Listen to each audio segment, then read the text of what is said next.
Israel. So we'll put this up on Sfaria for you so you can see it in Hebrew and in English. Deuteronomy 28:68, beginning with the verse Veheshivcha Adonai Mitzrayim be'oniot. So the Lord, Adonai, Hashem, the Lord will send you back to Egypt in galleys, in ships, by a route which I told you should not see again. There you shall offer yourselves for sale, in Hebrew, makartem sham lo'ivecha, to your enemies, as male and female slaves, but none will buy. You say, okay, what in the world does that have to do with the transatlantic slave trade? We're told by Hebrew Israelites that this is about the transatlantic slave trade.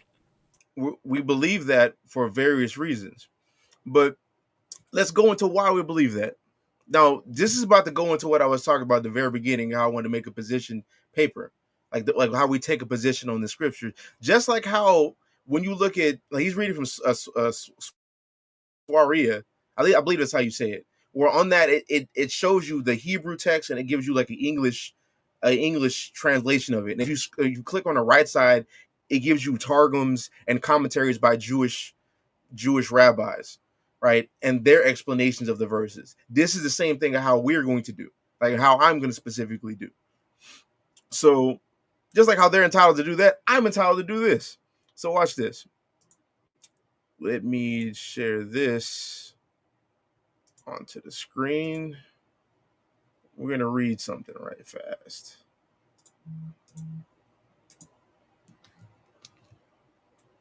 Boom. So I want to read an opening statement because I talked about in a position piece. You have to make your position very clear. I want to make our position clear. So in reading this, all right, we as the true Hebrew Israelites do not limit Deuteronomy 28:68 solely to the transatlantic slave trade. Rather, we understand that it is a prophetic judgment that the Israelites would go into slavery by ships sent against them by the Lord to lands they did not know, where they would be enslaved by their enemies. This aligns with the curses in Deuteronomy 28, which span multiple captivities, not just one. Just like how you see in 2nd Ezra chapter 13 about how the northern kingdom was sent on ships into captivity. What's up with this? That was crazy. All right, I'm gonna go back to this. My computer was tripping right there. Like just like how we saw in 2nd Ezra 13, how the northern kingdom went removed from their land and went into captivity on ships through the vessels and ships, right? So we also do not see Egypt in Deuteronomy 28:68 as merely the physical land of ancient Egypt, as it is often used in the Torah, just like how he's going to say.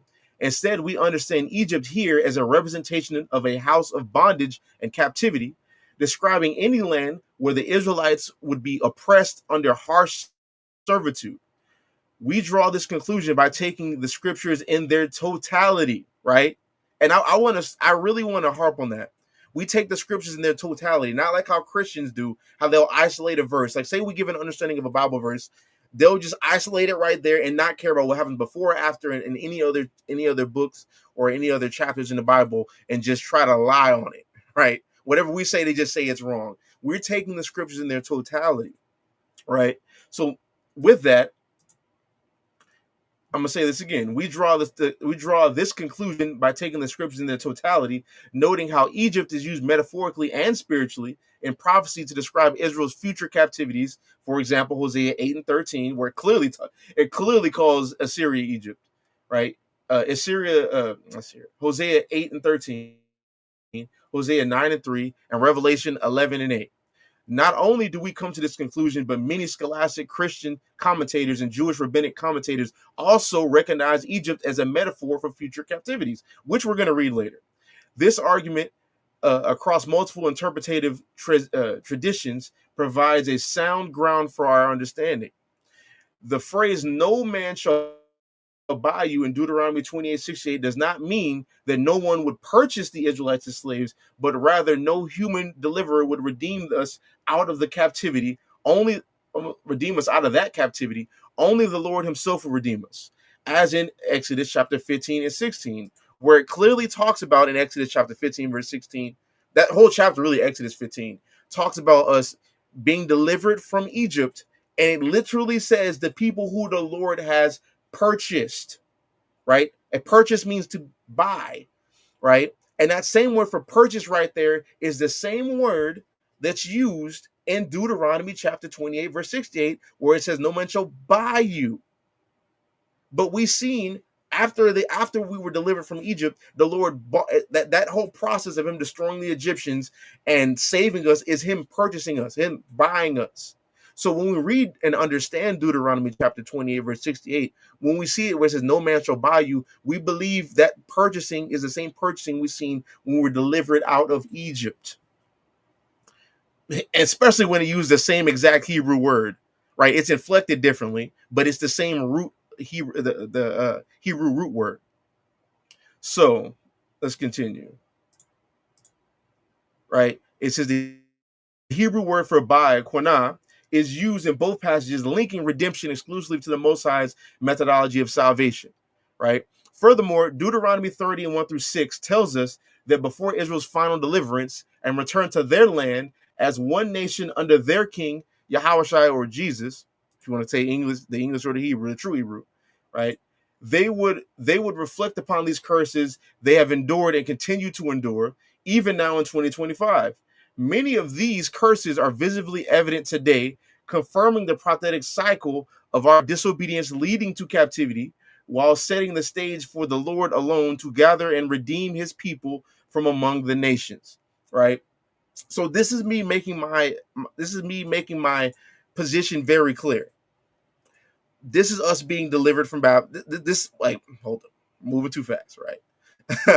When we see in Deuteronomy chapter 28, it doesn't just mean we're not just reading that and say, oh, transatlantic slave trade. No, right? This just means you were going to go into captivity on slave ships, and nobody's going to save you out of that except the Lord.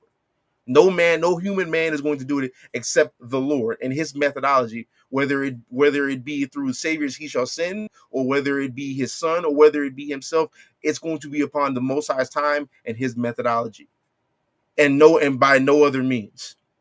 And we've seen that because ever since we've been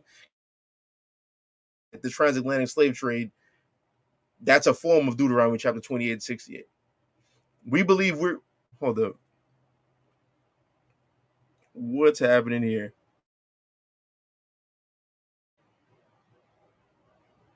What the heck?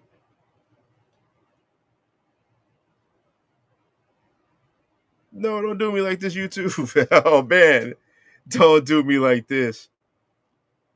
Hold up.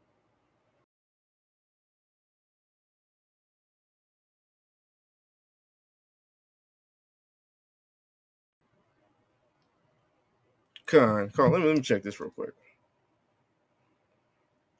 Here comes Satan trying to kill the live stream. That was wild. Let me see something real quick. Here comes Satan. Yeah, there we go. There we go. Yeah, we're back. We're back. Right. So, like I was saying, like we understand Deuteronomy 28:68 not just as, oh, transatlantic slave trade. We believe this just means that we're going to go into, as far as this curse goes in Deuteronomy chapter 28, verse 68. At some point, we're going to go into slave ships, into a captivity where we're going to be sold as man slaves or female slaves, bondservant, or female bondservants, right? And nobody's going to deliver us, and no human person has delivered us out of it. If we believe this is a representation of that, from that point in the transatlantic slave trade, we haven't been delivered out of this. So the only person who's going to deliver us out of this is the Lord, like we see in various places about us being delivered from Babylon the Great through the Lord, through his methodology of salvation. So we're not just going to look at it myopically like that. We're not like, it's 2025. We're not like dumb niggas no more. We can read massive. Like, you know what I mean? That's where we're at now. So let's go back into this. Well, on every level, it breaks down. I bet it does. Very simply, it breaks down. And I hope you have the courage to see that if you're a professing Hebrew Israelite, like Hebrew Israelite. Number one, you were never in Egypt as slaves to go back to Egypt. Now, you see that? So this is what I mean. Hold on, give me 1 second.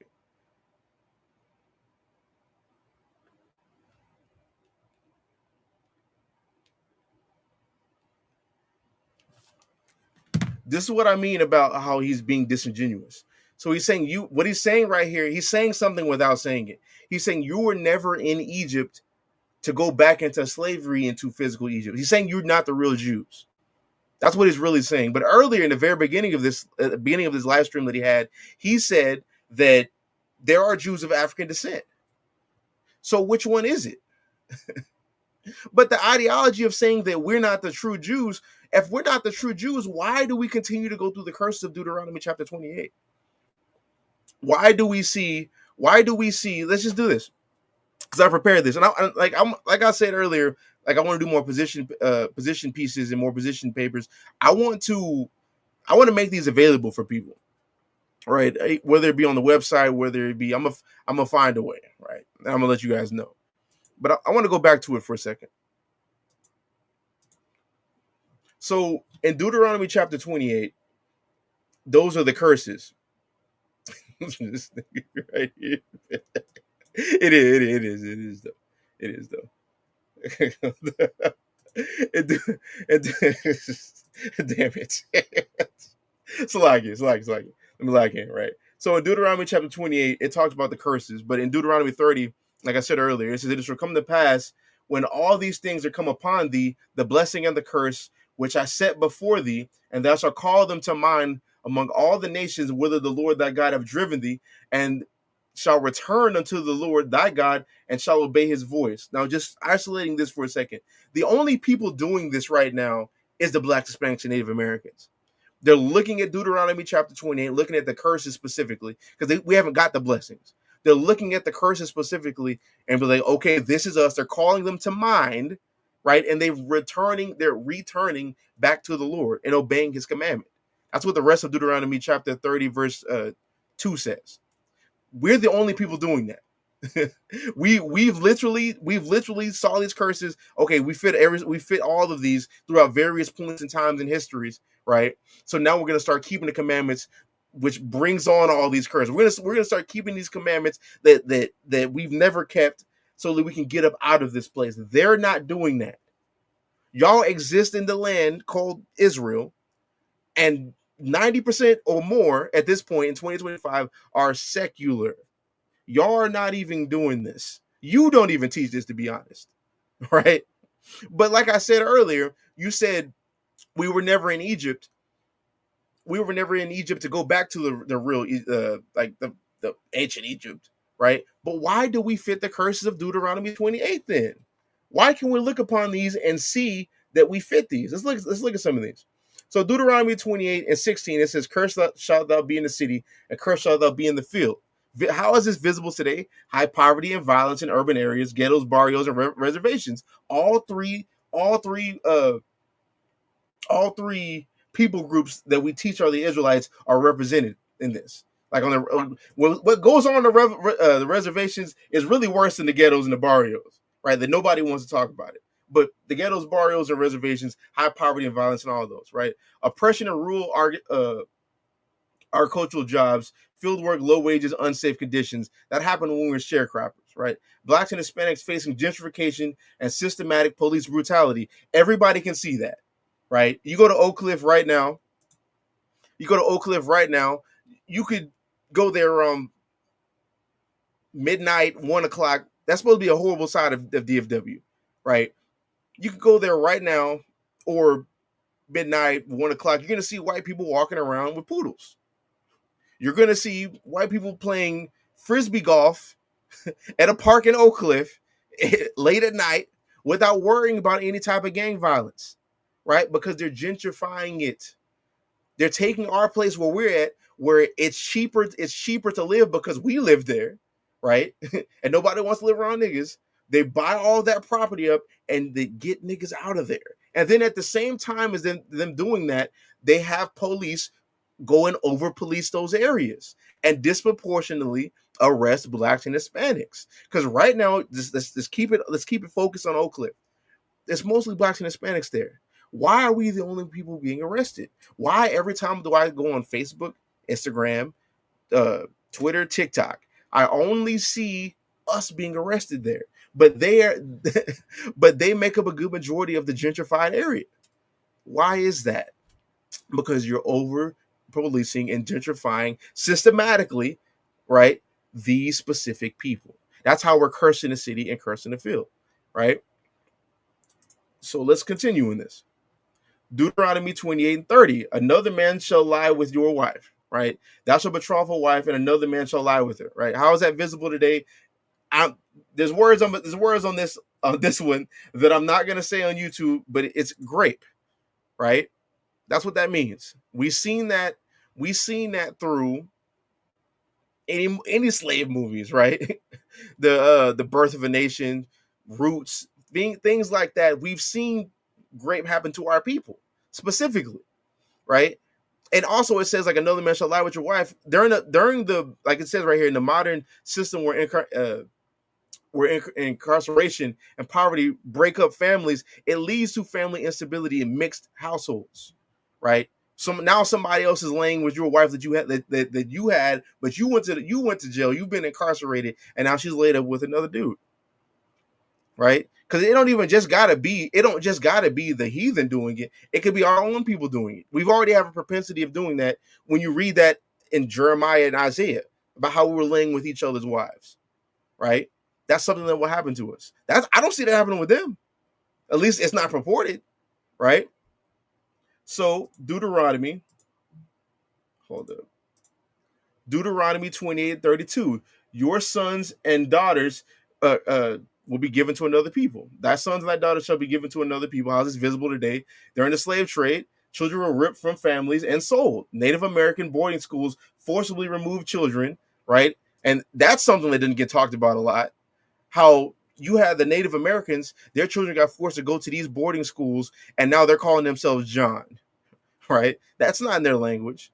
John, Chris, names like that, because they got forced to have their children ripped away from them, and now they become Americanized, just like how we forced these other nations around us during the time of Esther, right, to become Judaized.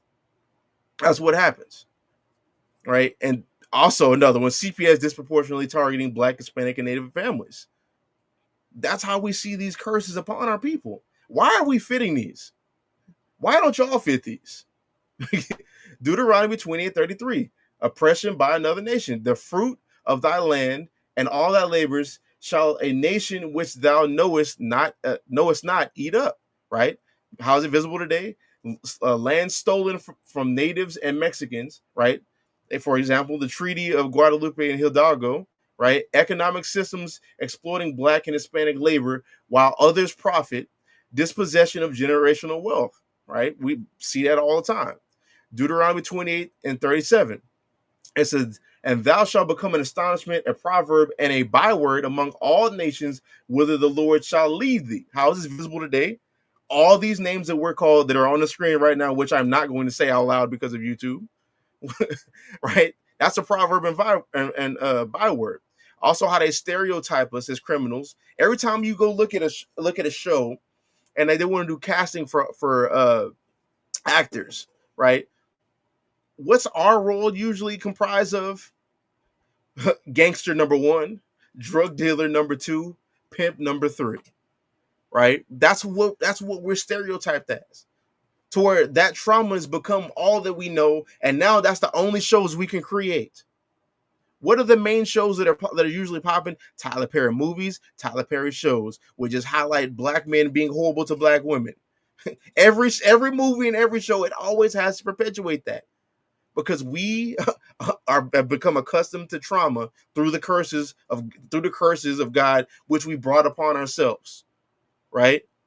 We've been accustomed to drama, and now that becomes us. And now, since that's become us, the third bullet point on here: media portrayal of our people as entertainment and mockery worldwide, right?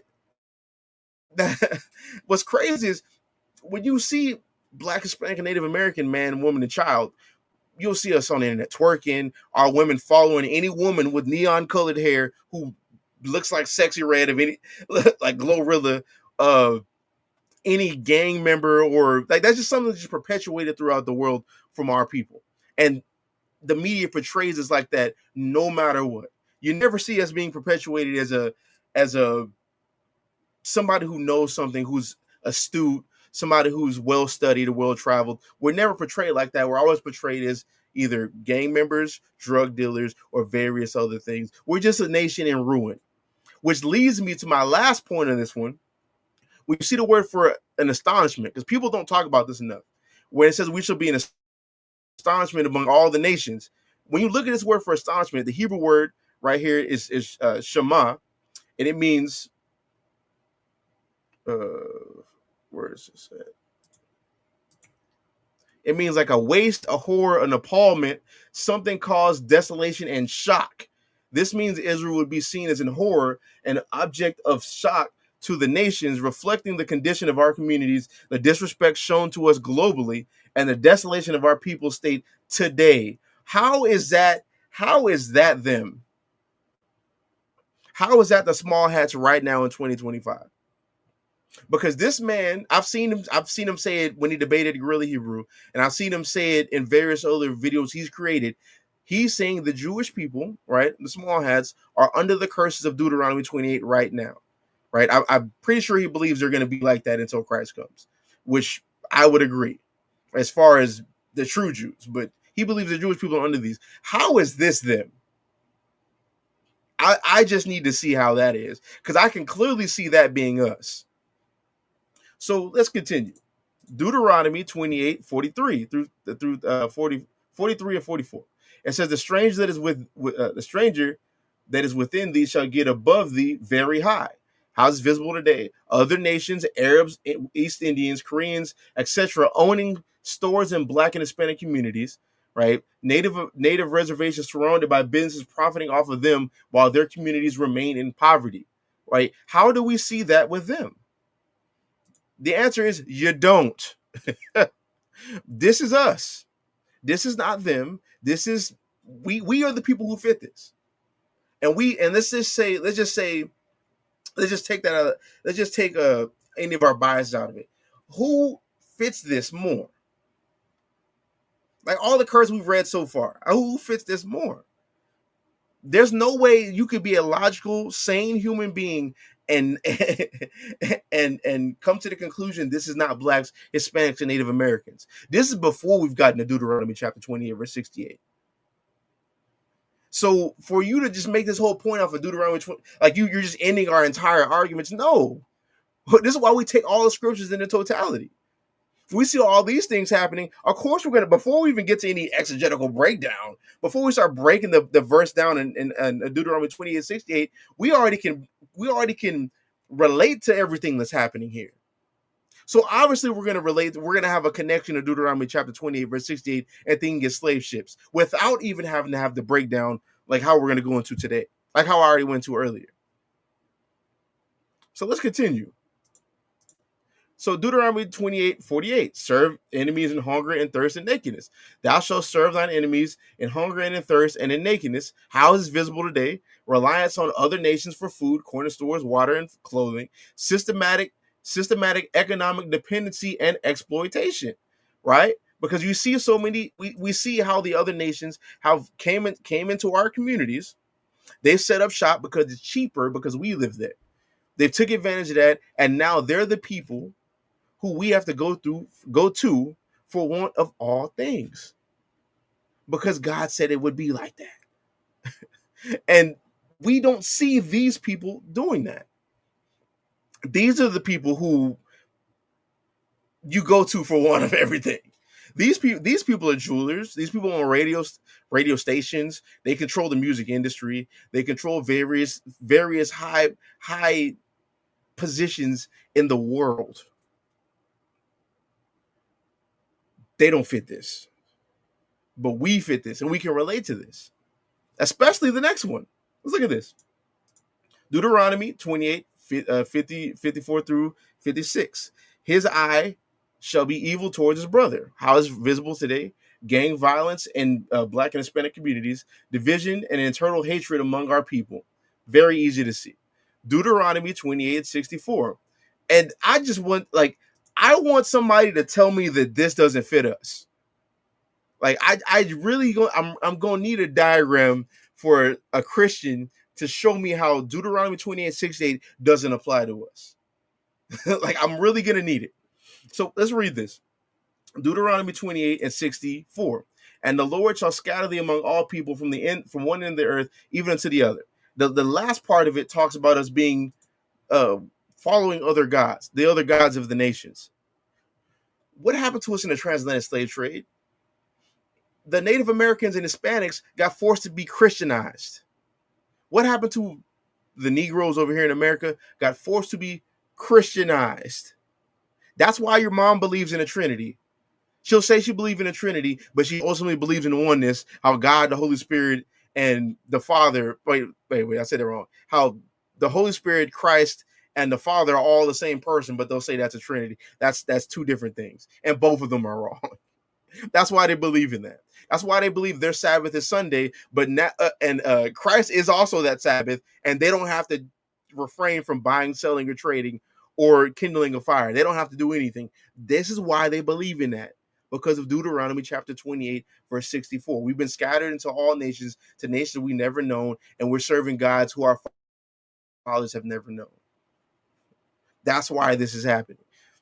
So, going back into this, Black and Hispanic people scattered across the Americas through the slave trade and colonization. Native peoples dispersed across North, Central, and South America, right? And more historical systems. The Encomienda system, Spanish colonial system, granting colonists the right to the forced labor and tribute of Native Americans for exchange for Christianization, right? And how do you say this? Repartimiento,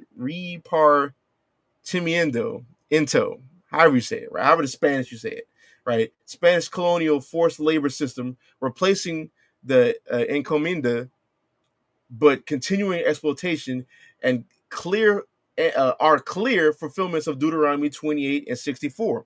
Under these systems, Native Americans were scattered, enslaved, and forced into hard labor, mining, plantation work in the lands they did not know, serving their enemies under brutal conditions, directly matching the curses of scattering and oppression upon Israel for disobedience. And then we get to Deuteronomy chapter 28, 68, right? Very, very easy to see. So, right, this is why we come to that conclusion. This where is this at? Boom. This is why we come to this conclusion about how we're the true children of God. We're not hinging everything off of Deuteronomy 28:68. No, we're not doing that. It's the whole Bible in its totality, the plight of the Israelites, the curses and the prophecies about them. All these things, everything we just read right there before Deuteronomy chapter 28, verse 68, we can relate to in some type of fashion, but y'all can't do that. So before you try to make a video about, oh, I'm just completely debunking the Hebrew Israelites by just getting rid of Deuteronomy chapter 28, verse 68, you have a problem with verse 15 all the way to 67. You have a problem, right? And the ones that I didn't even mention. There's problems. So let's continue with this video. As slaves. Okay, you say, no. We're Africans. We are the original Israelites. Original Israelites were dark skinned and so on. Okay, fine. Well, the transatlantic slave trade is not going back to Egypt. It is not going back to Egypt. Even if I say, let's not even dispute the original skin color of the ancient Israelites. Okay. And they coming out of Egypt were a mixed multitude on top of it. Their mixed multitude was added in. People came out of Egypt that were not Israelite, added in to their mix, okay? But let's just not even argue about the original skin color of the Israelites. Were they Middle Eastern looking? So like people living in Iraq or Yemen today? Were they African looking? Were they lighter skin? Let's not even discuss that. Let's not even debate that. The fact is the transatlantic slave trade was not going back to Egypt. It was not. It was to America. You say, they call you Dr. Brown. How could you be so ignorant? Don't you understand that Egypt is symbolic for bondage, for slavery? That it's the land of Egypt, also called the house of slavery. So we were slaves in Egypt, and now we're slaves in America. And that's all it means? It's symbolic? No, it's not symbolic. Yeah, he says, no, it's not symbolic. Before we continue any farther, it's 96 people in here. Let me go ahead and get some likes in it. Let me get somebody. Y'all hit the like button, man. Don't dine and dash, right? Even you Christians, even like let's get. I just want engagement, right? Even you Christians who hate us for what we do and just watch this, right? Just go ahead. You can hit the dislike button. It's fine. That helps us with engagement as well, right? But all the rest of y'all hit that like button, right? Share the video to get this word out, right? If it be on your heart, super chat, right? Or super thanks if you're watching this in the future. Or if you want to support us directly without it going directly to YouTube, right? Cash App the Masada DTX, right? Also, while we're here, like I said earlier, this is fair use. We're using this for the purpose of criticism, comedy, news reporting, teaching, scholarship, education, and research, man. And don't forget to check out our website, right? Let me go ahead and put that back in it. Let me put that back in the chat.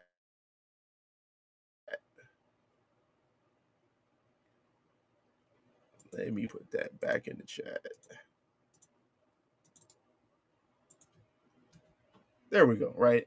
Don't forget to check out our website where we got the holy days. You want to keep up with the high holy days, contact us, various different things, right?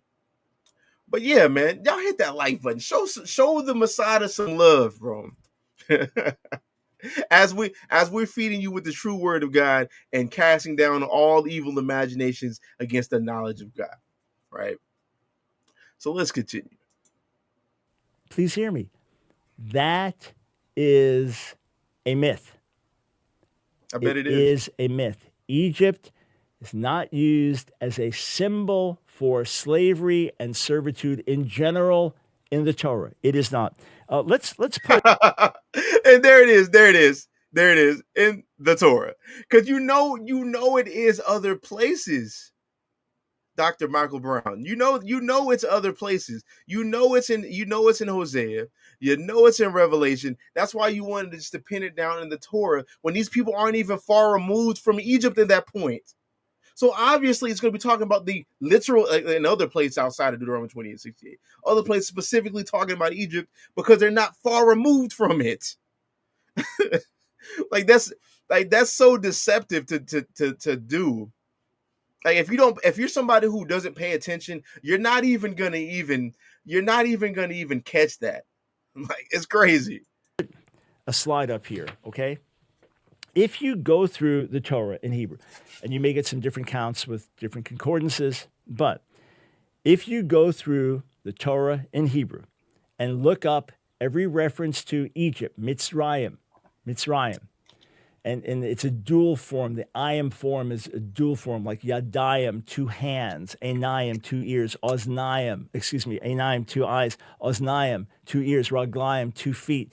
The ayim form is a dual form because you have upper and lower Egypt, hence Mitzrayim. That's not really. Look it up. Let's put this slide up here, okay?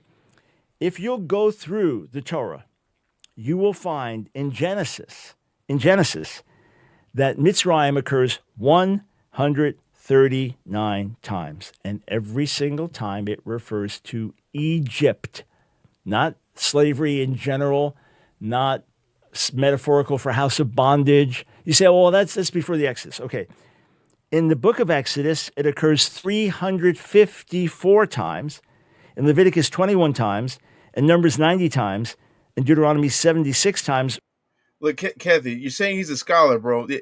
From this point, like the first, what is this? This might be 12. There's no way we can come to that conclusion after these first 12 minutes, right? And like that's crazy how they get to just automatically be scholars because they say they are, but we can't be. That's wild.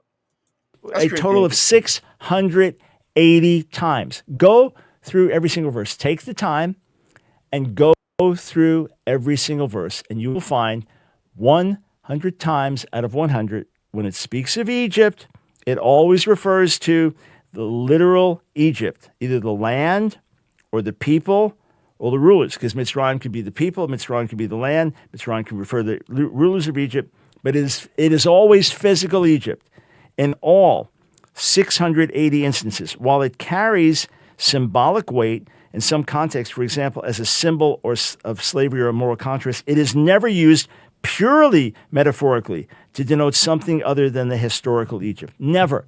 680 times in the Torah. This is not like a word that occurs once, twice, maybe means this, and maybe means that. And no. 100 times out of 100, 680 times out of 600, it's referring to the physical place of Egypt or the physical people of Egypt.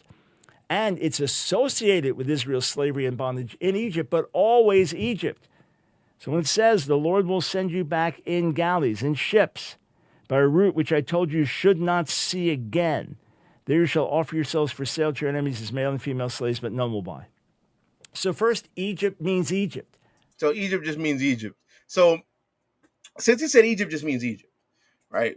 And like I said earlier in the beginning of this, yeah, they're not, these people, if you just isolate it to just the Torah by itself, these people are not far removed from Egypt. Like they're just, that's just a fact. They're not far removed from Egypt.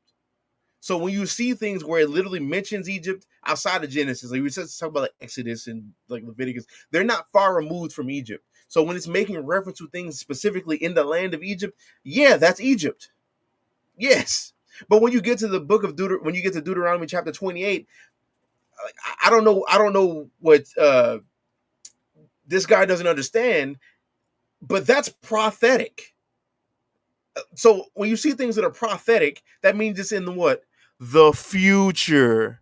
Like, have y'all seen SpongeBob? That one episode where Squidward goes to the future? Future. That's when this takes place in. It's the future. Like, come on, man. But one thing Kathy said, like he said, oh, he's a scholar, bro. So let's see what some other scholars say. Real fast. Right. So commentaries in support of metaphorical Egypt. So this is Carl from the Carl Frederick Kill and Franz Delitzsch, however you say that, commentary. These are strong supporters of the Jewish people, right? So they did a commentary on Hosea 9, Hosea 8, and just the book of Hosea just in general. But I want to highlight these verses because it gives you literal metaphorical places where Egypt is used, and it don't mean Egypt. And they say it right here. So let's see. Let me read this. Let me go back to this. Right. So Hosea 9:3, it says, they shall not dwell in the Lord's land. This is talking about the northern kingdom. It's not dwell in the Lord's land, but Ephraim shall return to Egypt. Right. We believe this is metaphorical. We don't believe this is real. You know why? Because you look at history, they didn't go to Egypt from Assyria. Right. They went from Assyria to Arsareth after that. And that's not physical Egypt. So it says they shall return to Egypt. Right. And they shall eat the unclean things in Assyria. Right. This is letting you know Assyria is symbolic with Egypt. Why? Because that's a place of their captivity. And let's see what these people say. All right, watch this. It says, because they had, this is their commentary. Because they have fallen away from Jehovah, he will drive them out of his land. The driving away is described as a return to Egypt, as in Hosea 8 and 13, because that says the same thing right here. But Ashur is mentioned immediately afterwards as the actual land of banishment. Hosea 8 and 13. For the sacrifices of my offerings, they sacrifice flesh and eat it, but the Lord does not accept them. Now he will remember their iniquity and punish their sins. They shall return to Egypt. They didn't go to physical Egypt. They went to Assyria, right? So watch, this is their commentary. That this threat is not to be understood as implying that they will be carried away to Egypt as well as to Assyria, but that Egypt is referred to here and in Hosea 9 and 6, just as in Hosea 8 and 13, simply as a type of the land of captivity, right? And so Kathy, this is what actual scholars are saying. Outside of like Dr. Brown, like, he went to school, he learned small hattery, right, from whatever school he went to and wasted his money. These people who existed before he did, they're giving a breakdown that this is talking about. This is talking about let me read it again. Simply as a type a type of the land of captivity, so that Assyria is represented as a new Egypt. Huh. Right? Let's continue. It says, may be clearly seen from the words themselves, in which eating unclean bread in Assyria is mentioned as a direct consequence to their return to Egypt, whereas neither here nor in Hosea 9:6 is their being carried away to Assyria mentioned at all, but on the contrary, in Hosea 9:6, Egypt only is introduced as the place where they will find their grave. Why? Because they would die in slavery there. Not all of them, but they would die there, right? In their captivity, in this new Egypt that they're in, right? And it's going to expound on it even farther. It says, this is more evident from the fact that Hosea throughout speaks as a sure alone as the rod of the wrath of God for his rebellious people. And I'll skip ahead a little bit on this. It says, it is expressly stated in Hosea 11:5 that Israel will not return to Egypt, physical Egypt. They'll not return to Egypt, but to Ashur, who will be its king, by the allusion to Egypt, right? Let's see. Oh, hold up. Let's do something real fast. Let me see. Can you do this? Yeah. Dang, you can't pull up the. I guess you got to be online to do that. I was gonna pull up the definition for allusion, but it basically right here. When you look right here, when it says, let's see, like synonyms, right? Synonyms like a word that means like this word, right? A reference, a mention, a hint, suggestion, installation, right? All this means is a reference to Egypt, right? An allusion to Egypt. It says, by the allusion to Egypt, therefore the carrying away to Assyria is simply represented as a state of bondage and oppression, resembling the sojourn of Israel in Egypt in the olden time, or else the threat contained in Deuteronomy 28:68 as simply transferred to Ephraim, right? So other scholars admit that this is talking about a literal metaphorical Egypt. So when you don't isolate scripture and take scripture in its totality, take it in its totality. Yes, you're right. In the Torah, when these people are not so far removed from their sojourning in Egypt, right? When it's making references to specific things in Egypt, yes, that's physical Egypt. But when you get to Deuteronomy 28, verse 15, really all of Deuteronomy 28, it's prophetic. It's something that will happen in the future. And you take that, you note that, and then go to things like Hosea chapter, really the book of Hosea, where it mentions Egypt synonymous with Assyria, right? That lets you know that is a metaphorical Egypt. It's crazy. It says, low. What you're reading says Deuteronomy 20 is a literal Egypt. Man, this is crazy, bro. Now, Kathy, see now. We're gonna do this. I don't got time. Like you always put the dumbest comments right there. You say it says a literal Egypt. Let me just go back up to this. All right. So let's just read that again for the morons in the back, like Kathy. It says simply as a type of land of captivity, so that Assyria is represented as a new Egypt. Did that say the physical one? No, a new one.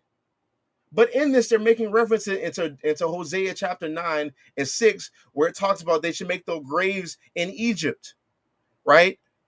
But they literally didn't go to Egypt, which further substantiates my point of this is that representation of that new Egypt.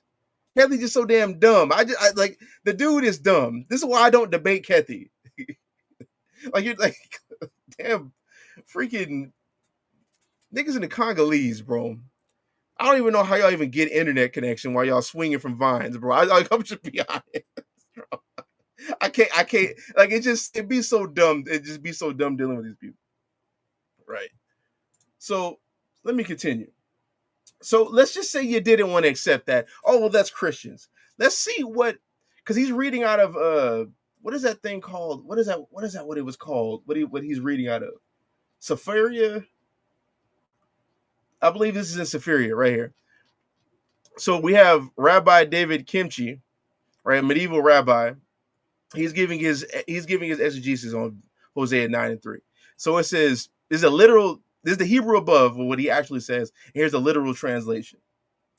So it says, and Ephraim shall return to Egypt, he mentioned Egypt by the name of the first exile, meaning they will return to exile like the exile of Egypt, that they will be exiled from their place and will go into captivity. That is the exile. What is that exile? Assyria. And it said it's like Egypt. It doesn't mean it is Egypt. It means it's like Egypt. This is what a Jewish rabbi says. And just to top it off, Revelation 11:8 is, and their dead bodies shall lie in the streets of the great city, which spiritually is called Sodom and Egypt, where the Lord was crucified. So, so there is a metaphorical and a spiritual Egypt, which we see biblically. So just trying to lock that down to the Torah and just to pretend like the rest of the Bible doesn't exist is problematic for you, sir. It just is, right? So that settles that argument. We'll let him make his points right here in Egypt, and in then fact, we'll go to if we could put up Deuteronomy 29, verse 2. Deuteronomy 29, verse 2 in Sfaria. So this is just a couple verses down. Excuse me, and in Hebrew, it's verse 1, actually. So on Sfaria, Deuteronomy 29, 1 in Hebrew, you'll have a one-verse difference in English. Moses summoned all Israel and said to them, you have seen all that the Lord Yahweh did before your very eyes in the land of Egypt to Pharaoh and to all his courtiers and his whole country. Who is that talking about? Egypt, Pharaoh, literal Egypt, literal Pharaoh, 100% of the times in the Torah. This is just two verses after Deuteronomy 10:8. Egypt means Egypt. And the transatlantic slave trade was not to Egypt.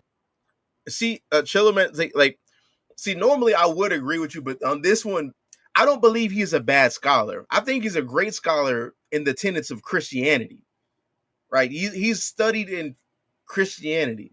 When he's reading these scriptures, he's looking at it through Christianity, like Christian eyes, Christian/Jewish eyes. But when you read it like that, not being an actual true descendant of Israel, this is why you come to these conclusions, and this is why you use these type of methodologies, right? Oh, what did that say? It said good. Okay, I'm gonna read this. That's Hosea 8:13. It said, "As for," why does it cut it off like that? "As for my sacrificial offerings, they sacrifice the meat as a mere formality and eat it, but the Lord is not pleased with them and does not accept them. Now he will remember and take and guilt and punish them for their sins. They will return in captivity to another Egypt, that is Assyria." Oh God. Oh man. Oh God. Yeah, I got you. Right. He's just a cover. Yeah. I agree with you. Right. That's crazy. It was to America. It does not mean metaphorical house of slavery, house of bondage outside of physical Egypt. No, it means Egypt. And God said, it's a root I said you would not see again. Now I'm going to come back to that in a moment. But notice also, there you shall offer yourselves for sale to your enemies as male and female slaves, but none will buy. Well, the Africans that were kidnapped and enslaved and brought over in the horrors of the Middle Passage and the horrors of the slave trade, the horrific aspects of one of the cruelest chapters in human history, yeah. They did not then offer themselves for sale as slaves. And that's what the Hebrew is. Hit makartem is reflexive. You offer yourself for sale. They did not offer themselves for sale. They did not want to be for sale.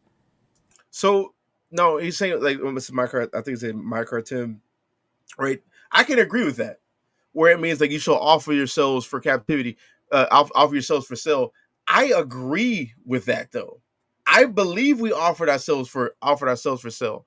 Why? Because the other scriptures. Watch this. Let me stop sharing my screen. So Deuteronomy chapter 28, verse 15. I'm going to read this and I'm going to go to my main point. So Deuteronomy chapter 28, verse 15. "But it shall come to pass, if thou wilt not hearken unto the voice of the Lord, the voice of the Lord thy God, to observe, to do all his commandments and statutes, which I command thee this day, that all these curses shall come upon thee and overtake thee.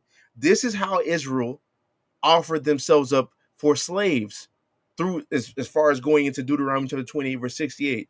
They chose to not keep the commandments of God. They continued to rebel against the Father, committed various sins and iniquity, and through that process, they sold themselves. You've given yourselves up away.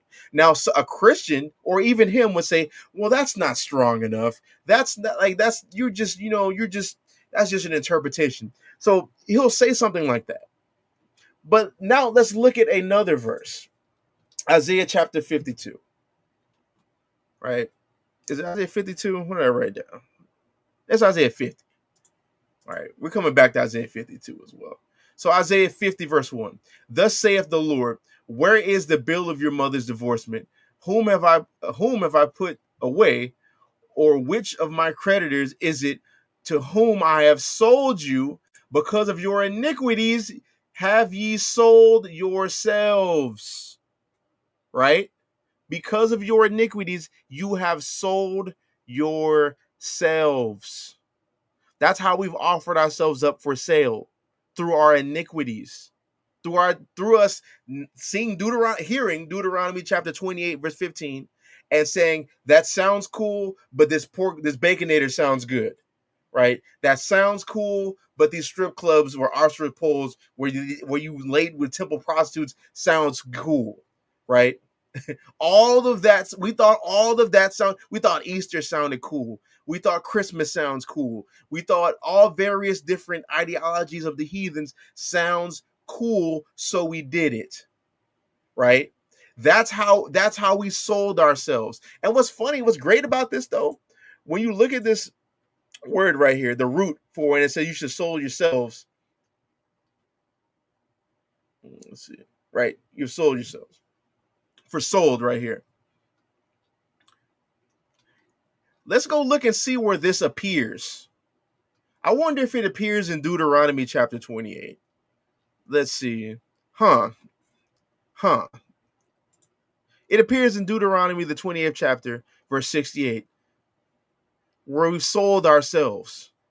Since we transgress God's commandments, we've offered ourselves to the heathen. That's why you see in Daniel chapter 11, the Lord's confirmed his word. When we in Daniel chapter 9, verse 11, and through 13, Daniel said, the Lord has confirmed his words that he spoke against us by bringing this curse upon us and our children and the princes and the captains of Judah and Israel. He's confirmed these words. You decide to not listen to me, you're going to sell yourselves off to the heathen. That's what's happening. Just like when you see in the curses, let's go to this, Deuteronomy 28 and 47. It says, Deuteronomy 28:47, because thou servest not the Lord thy God with joyfulness and gladness of heart for the abundance of all things. Therefore, since you want to sell yourselves, therefore shalt thou serve thine enemies, which the Lord shall send against thee in hunger and in thirst and in nakedness and want of all things, and he shall put a yoke of iron upon thy neck. That's you selling yourselves and offering yourselves up for sale. And that's further compounded when you look at, let's look at this. Let's go back to that Isaiah real fast. So I'm gonna read this again, and I'm gonna read all the way to 2. So Isaiah 50 and 1 through 2. Thus saith the Lord, where is the bill of your mother's divorcement, whom I put away, or which of my creditors is it to whom I have sold you? Because of your iniquities have you sold yourselves, and for your transgressions is your mother put away. Wherefore, when I came, was there no man? When I called, was there none to answer? Is my hand shortened at all that it cannot redeem? Now, we talked about in Exodus chapter 15 about whom the Lord has purchased. When did he purchase Israel? When he saved them from captivity from the Egyptians, right? So what he's saying right here is my hand shortened that I can't redeem or save you or deliver. Matter of fact, it says, or whom or have I no power to deliver? Deliver them from who? The enemies who the Lord said they will serve, since they didn't want to serve the Lord. That's what it means, how you should offer yourselves up for sale. Because since you decide not to serve the Lord of God, right? Now you're going to offer yourselves up to the heathen and serve them. And he's the only person who can redeem you out of that. Nice try. But and let's just say, well, that's just one Bible verse. Let's go to Isaiah 52. Isaiah 52, and let's start. Yeah. Isaiah 52 and 3. For thus saith the Lord. Is it point in here? Yeah, let's just start at 3. Right? Isaiah 52 and 3. For thus saith the Lord, ye have sold yourselves for naught or nothing, and ye shall be redeemed without money. Right? So we've seen this plenty of times. I really feel like the reason why you don't you do these lessons the way you do them is because you don't want contention. That's why that comment section is turned off, right? I really wish he'd have just offered that up for a debate, because now, since both these videos is out, it can't even really be debated now. there's no surprises anymore. I really wish he'd have just, who wants to take a debate? I said, look, now these two videos exist, and there's really not even a point for it. I hate that so much. I hate that so much. But where was that on this? Let's just go back into it. Let me look what the chat talking about. Use scholar. Let's move. Where is it though? Yep. And none will buy. Everybody bought them. Hence the power of the slave trade. Everybody bought them. And in England, they bought them. So it doesn't work. The verse has nothing to do with the transatlantic slave trade. It has everything to do with that, because that buying doesn't mean like a literal it doesn't mean they're going to literally offer themselves to be slaves and nobody's going to literally buy them, right? They offer themselves up as slaves through them turning away from God, them turning away from the Lord, like Yahweh in Evans, who you call Hashem, like the name, right? We turned ourselves away from that to where now we offered ourselves up to be taken by the heathen, right? And nobody can deliver us from it. That's why we're still in their hands till this day, right? But going on to the redemption part about that, let's look at this. Let's look at one more thing. So let's go to Exodus 14. So let's go into the Lord redeeming, right? So Exodus 14:13, and Moses said unto the people, fear ye not, stand still and see the salvation of the Lord, which he will show to you today. For the Egyptians whom ye have seen today, you shall see them again no more forever. The Lord shall fight for you, and ye shall hold your peace. This is him purchasing Israel. How do we know that? The very next chapter. Exodus 15 and 1 through, I'm going to read 1 through 4 and then jump to the point. Then sang Moses and the children of Israel this song unto the Lord, and spake, saying, I will sing unto the Lord, for he hath triumphed gloriously.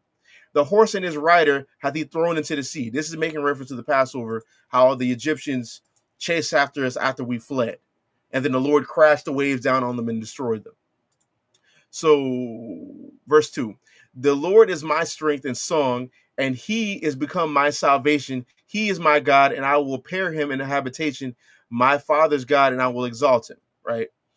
And so the Lord is a man of war. The Lord is his name. Pharaoh's chariots and his host hath he cast into the sea. His chosen captains are also drowned in the Red Sea. So this is directly making reference to what just happened in Exodus chapter 14, how the Egyptians have been destroyed and the Lord delivered Israel. So let's see what it says about that. So jumping to verse 16, fear and dread shall fall upon them by the greatness of thine arm. They shall be as still as a stone till thy people pass over, O Lord, till the people pass over which thou hast purchased. This is what it means by no man shall buy you, or the word buy your kornah right there where it says no man shall buy you. The Lord purchased Israel when he delivered them out of slavery. So when you see in Deuteronomy chapter 28, verse 68, where it says no man shall buy you, this is that same Hebrew word. How do we know that? When we go look at this right here for purchase, kornah. right? Let's see where it's located. Deuteronomy chapter 28, verse 68, where it says, no man shall buy you or corner you, right there. Very simple, right? So that's what that means. Y'all can have that overly literal interpretation, which is crazy because, like I said earlier, all of the like Deuteronomy 28 and 1 through 68 is really prophetic. Because you see verses 1 through 14, the blessings, that hasn't happened yet. That happens in the kingdom. So obviously that's prophetic. The curses, that didn't happen to them after they were delivered. They were just purchased then. So that's prophetic. If y'all want to hold on to an overly literal version of Deuteronomy 28, 68, that's good for you. That's what y'all want to believe. But we're going to believe it off of the totality of the text. We're going to believe it. We're going to believe it by how it is, right? So let's go back into this video.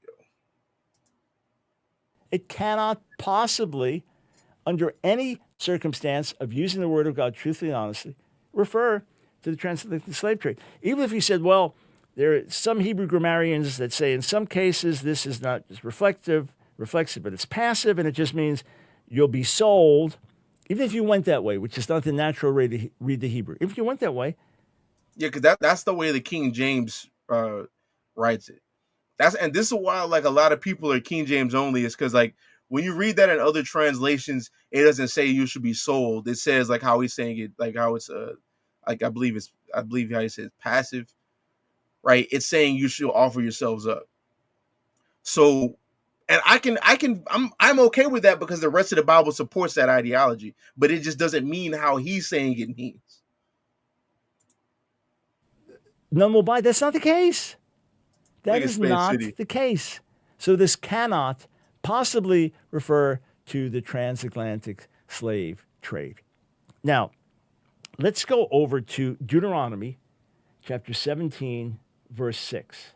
Deuteronomy 17, verse 16. 17, 16. Let's go over there and see what it says. Deuteronomy 17, 16. And in fact, let me just get back to it. Lost it here on my screen. Deuteronomy 17, 16.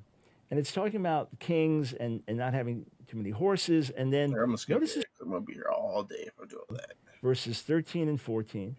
And that is a similar text as well, but which the Lord will work for you today for the Egyptians who you see. You're not going to read the next chapter. They're going to perish. You'll not see. You'll be sent back to Egypt. You'll be back that way again. Deuteronomy 28, 68. Under the curse for disobedience, you'll be sent back to Egypt.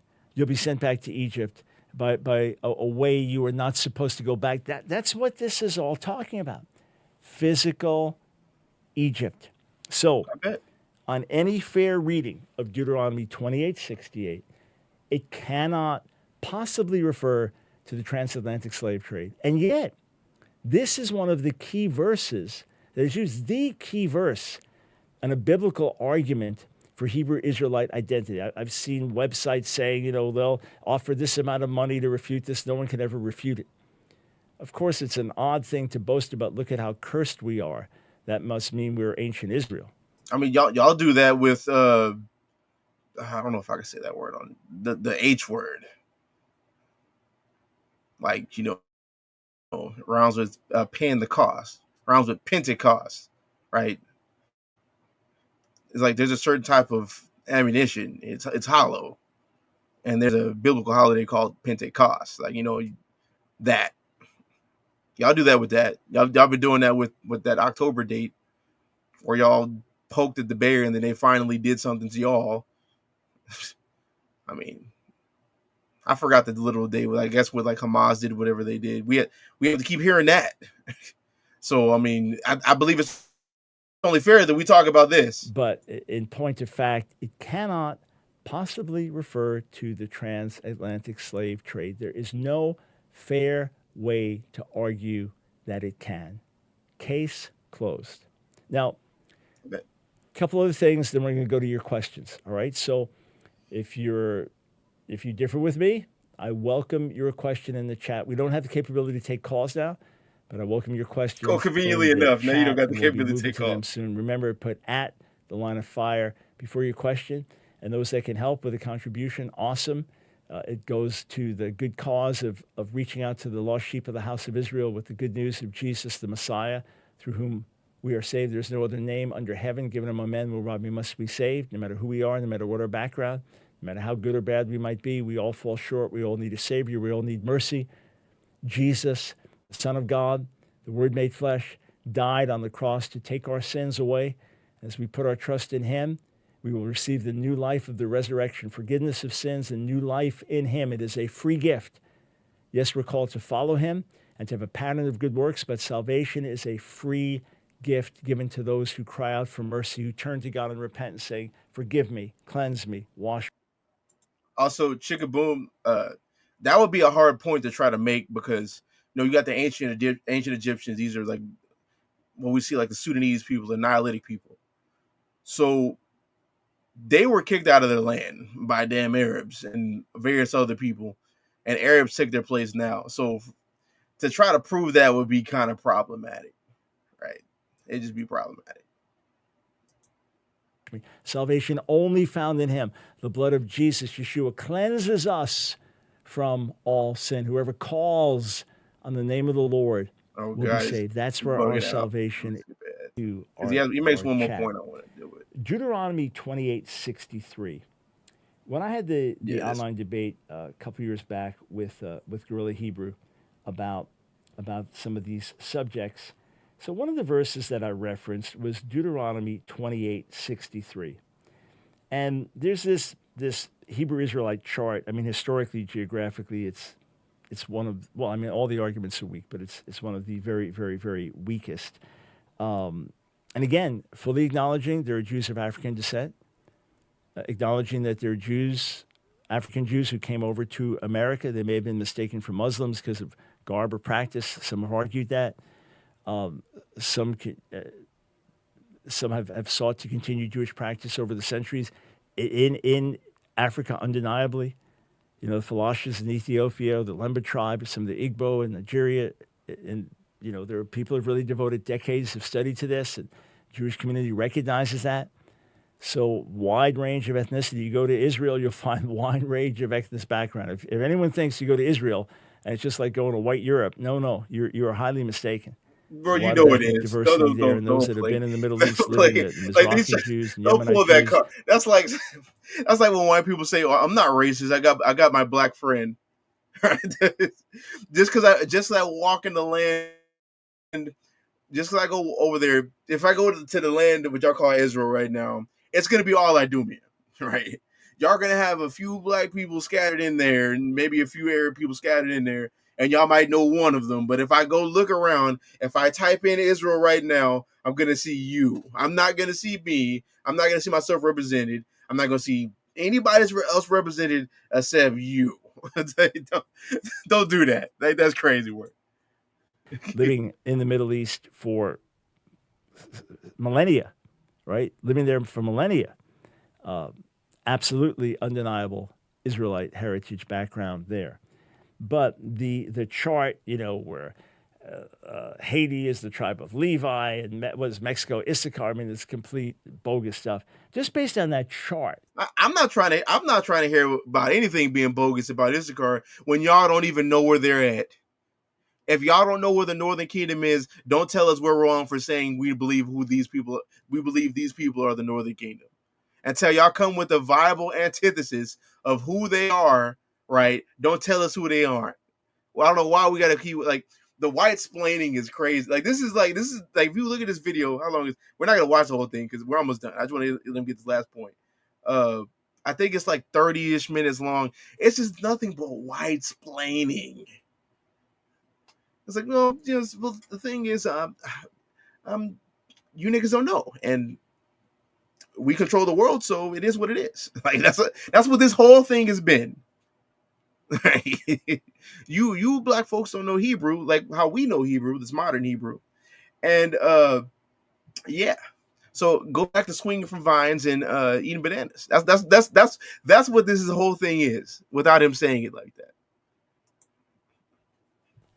there would be 400 million Hebrew Israelites. If you just say that most of Africa or much of Africa is of Israelite descent, whatever the numbers are, I mean, it's astronomical. What are there, 1.4 billion in the continent of Africa? I haven't checked the most recent numbers. Those may be too low. But Deuteronomy 28:63. One more point before he does that. He's talking about the chart. Now, the biggest common misconception about the 12 tribe chart is when we say a region, we're not saying everybody in that region is an Israelite. Like case in point, Judah, like the American Negroes. Not every American Negro is a Judite. Not every person of color is an Israelite. We don't even say that. But y'all just love to do that. We're just saying, since we see in the Bible, in the prophecies, rabbinic scholars say this, what I'm about to say as well, salvation, when we see it, it's only for the true children of God, the Israelites. Right? God has an elect, the Israelites. They're going to rule the kingdom, the Israelites, and they're going to be established with Christ. We teach that. So knowing that there's going to be a hierarchy and a stratification, right, and the hegemony between the Gentile, like it says in Judah, there's two lots, one for the children of God and one for the rest of the Gentiles. Since we know that, somebody has to be these people. And what we're saying is these specific people reside in these specific regions throughout looking at history and archaeology. That doesn't mean everybody is that. I don't know how many times that has to be said. Like we've been saying that since I've been in the truth, that's been said. I don't understand why we had to keep on playing that game. That he said, "Oh, Americans, that means the 4 billions." No, like, come on, bro. Like misrepresent. This is why I want like position pieces and like actual written things about our ideology, because these straw mans is annoying to me. Like you learn just enough of what we believe in to attack a straw man. It's annoying.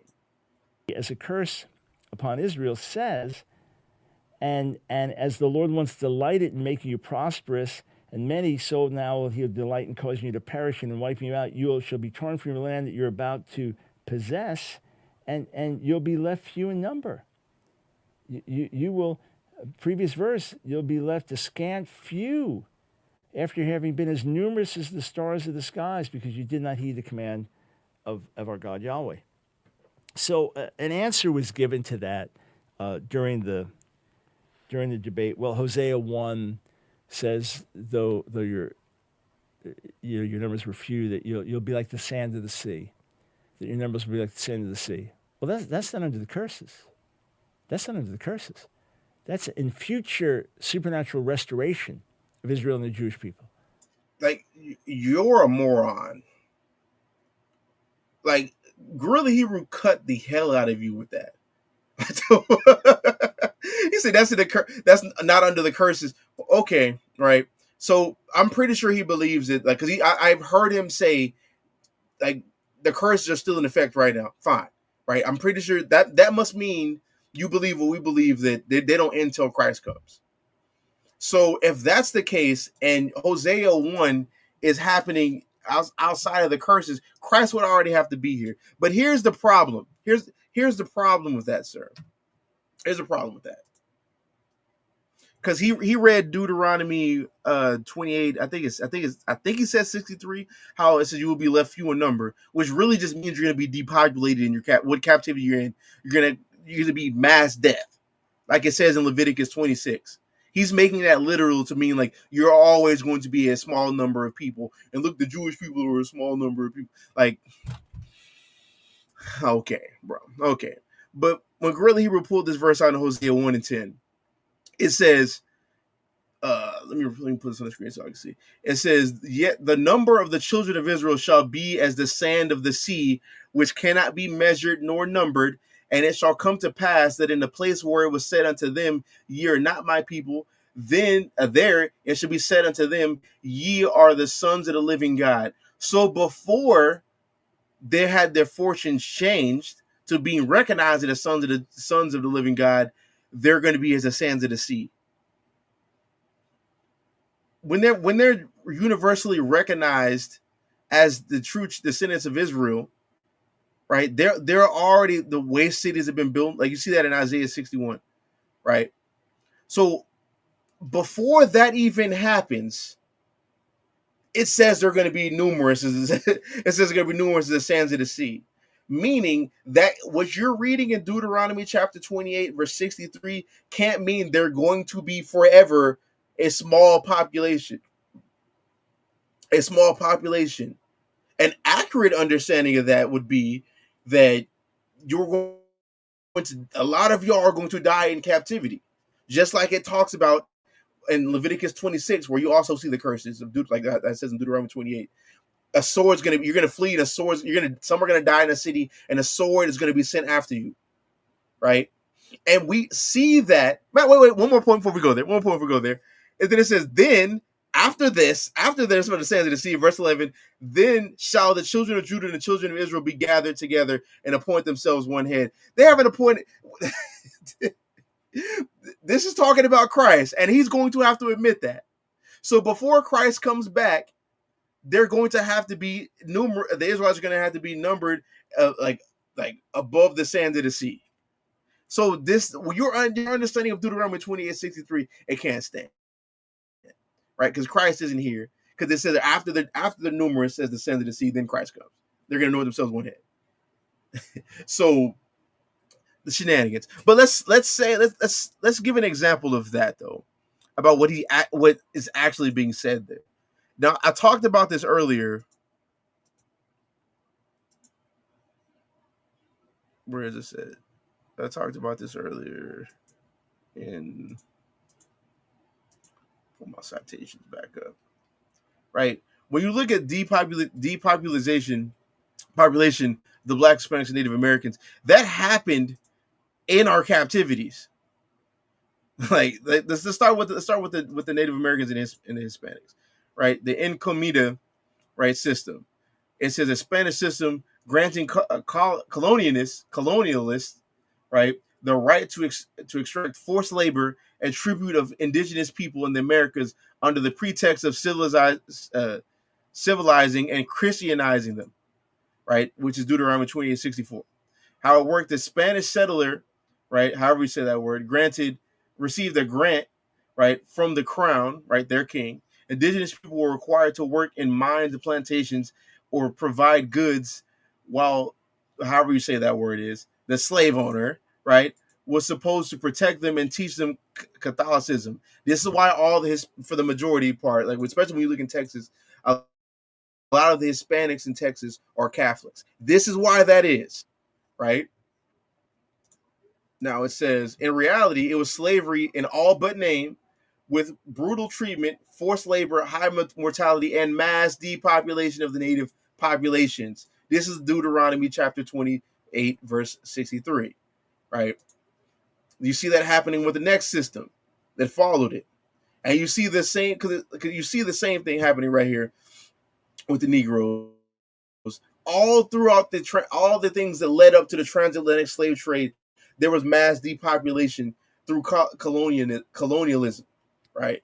I'm gonna have all this in the, like, when I make this paper available to be seen, like to be used or whatever, right? With all my citations, all these things, like what I had in there. So that's an actual example of that. Not just they're gonna just remain few in number forever. Like that don't even, like, that's, it's just crazy. Right? It's just crazy. But y'all been on it for 2 hours, man. But I pray everybody was edified. Like I said, don't forget to check out our website, themasada.com. I don't know how we was able to get that URL without any problems. Like the video, subscribe if you haven't, share the video if you haven't, right? Let's get this word out. Be on the lookout for a lot of stuff, man. I'm gonna start doing more scholarly works, making them available for people to use, right? As well as my PowerPoints for my presentations for my debates as well, because I feel like those are very useful. What else? What else? Anything else going on that y'all need to know? Yeah, be on the lookout for more videos. Be on the lookout for a lot of stuff we got going on, man. But with that, I'm gonna say, call halal Yahweh, Shema Mashiach Yahawashi, and Shalom.